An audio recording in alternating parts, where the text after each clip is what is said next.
let's talk about hard things, all right? So, are you taking the easy way out when it comes to life? Right, I'm going to explain what I mean by that in a wee second, right? Before we dive into that, drop me a hashtag live.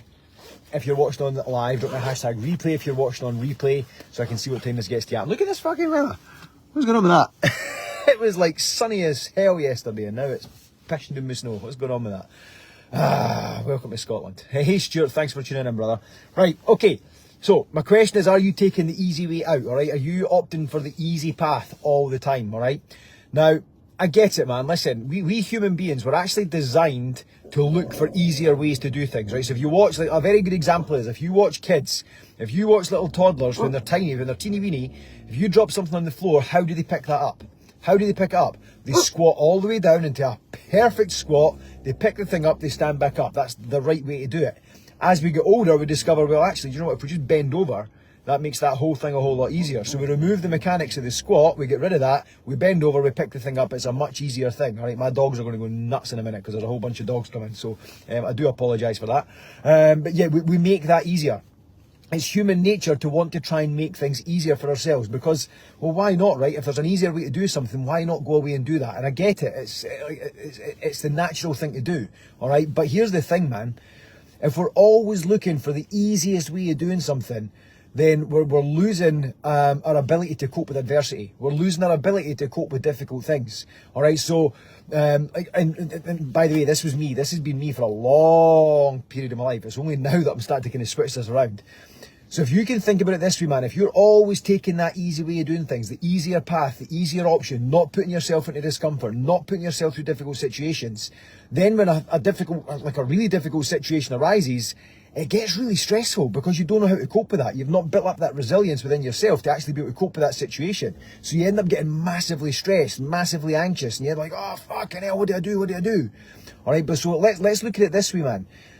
What if instead of kind of always opting, hey James, thanks for tuning in, man, I hope you're well. Instead of always opting for the easy way of doing things, what about if you started actually purposefully putting yourself into difficult situations? All right, now, a really simple example is I actually had a conversation with one of the trainers up at the gym the other day where we were talking about like cold showers and cold baths and all that kind of stuff. He was talking about how much he hated the cold. Listen, so do I, man. I'm not a massive fan of the cold at all. But when it comes to actually kind of putting yourself in a difficult situation, right, here comes the noise, right? I do apologise, this is going to go nuts. They're standing right outside the car, so they're going to go bananas in just a wee second. 3, 2, there we go.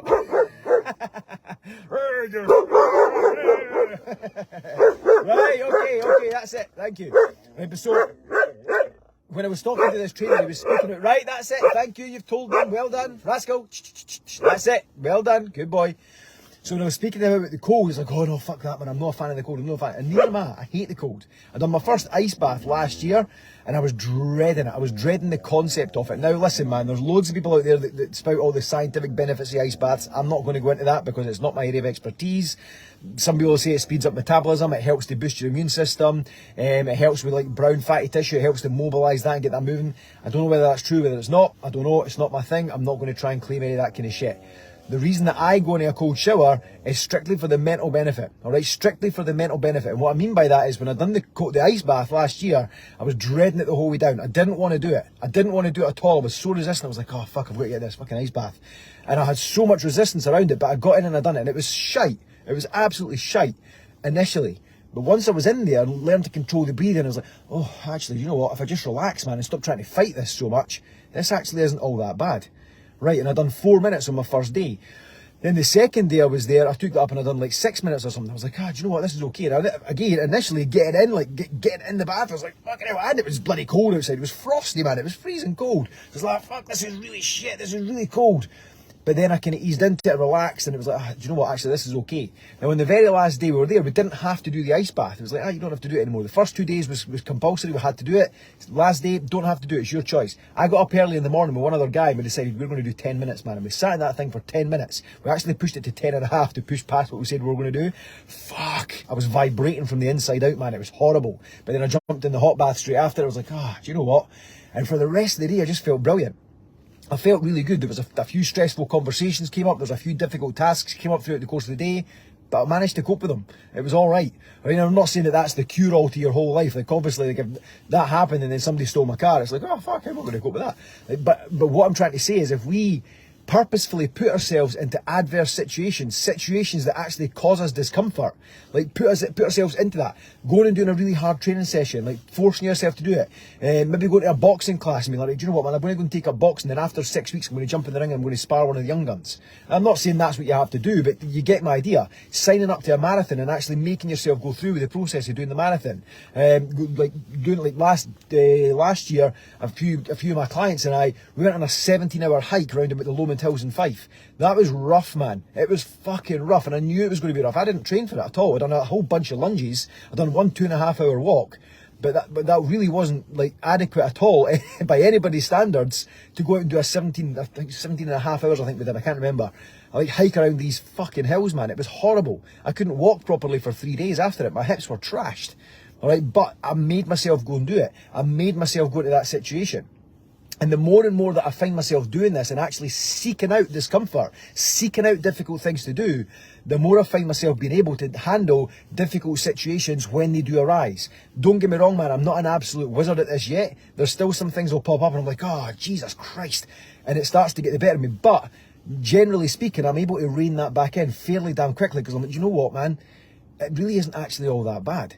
It's not that bad. And this is something I'm now trying to pass on to Cameron, because, like, oh man, if you've currently got younger kids, or you're a parent that's had younger kids and they're now older, you'll get what I mean here, man. To a 5-year-old, everything's a massive drama. Everything's a massive drama. Now, a lot of that is because, 1, they're 5, and 2, because they've picked up on how we respond to certain situations. So if we see everything as a massive drama, like my mum's the worst for this, man. My mum could drop something on the floor and it's a drama. Oh my God almighty, Mum, it's a fucking cornflake. Like, do you know what I mean? So she'll have a massive overreaction to that. So of course, kids will pick up on that. They've then obviously got their own massive inability to handle and regulate emotion. Combine that with what they've seen us do and how we behave, then you've just got this massive, like, oh, that's how we must react. So something I'm trying to work on just now with Cameron is, well, okay, is that a really big problem or is that a really small problem? Because if it's a really small problem, it just needs a really small reaction. We don't need to have such a huge big reaction to it. So let's maybe rein that back in a little bit. Of course it's upsetting, I get that. But let's look, instead of focusing on that tiny little problem, what is the solution to that problem? And from there, you can see her automatically going, okay. Not always, but most of the time, like, oh, yeah, it's a small problem, Dad. But okay, what do we need to do to fix it? Oh, can we do X, Y, Z? Yes. Okay, let's do that. So now she's learning to regulate that and go, do you know what? I don't need to massively overreact to that. All right, now I'm not going to obviously put Cameron in an ice bath. I'm like, right, let's get you ready to deal with difficult situations. I'm not yet, like maybe when she's 6. All right, but what I'm saying is, for you as a person, instead of just opting for that easy thing all the time, sitting on the couch watching Netflix, heating on, oh, this is brilliant. Like, maybe go for a day with no heating at all. Like, if you're in a position of luxury right now that you can still put your heating on, some people can't, man. Some people can't afford that, and I get that. If you're in a position that you can still put it on and you can still afford to pay your bills, then you're blessed, man. So maybe go a day without it. Like, go a day and go, do you know what, man, I'm not going to put my heating on at all. I'm going to sit and, like, just embrace that cold and just go through that difficult situation. Because what happens if all the heating broke down?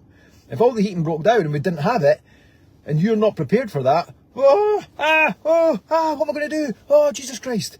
All of a sudden it's a difficult situation.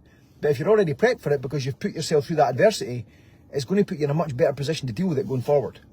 All right, so the message for this video is fairly simple, man. Of course, as humans, we want to take the easy way out. We want to always look for that easier option to do things, like the path of least resistance. I get that. But sometimes that's actually setting us up for failure over the long term. So instead of always looking for that easy option, let's start looking for something that's a bit more difficult, that's actually going to challenge you and put you through some adversity to help you build that character so you can then deal with more difficult situations as and when they do arise. All right, so anyway, listen, I hope you got some value from that. If you did, drop me a wee comment down below and let me know. And I hope you're going to have an amazing rest of your day in the snow. It's sunny at least, which is awesome. But I'm going to get out of the car now and it's going to be fucking cold. But never mind, it's all good. Anyway, listen, have an amazing rest of your day. Thank you for tuning in. Be happy, be healthy, be safe, and we'll see you on the next one. Cheers.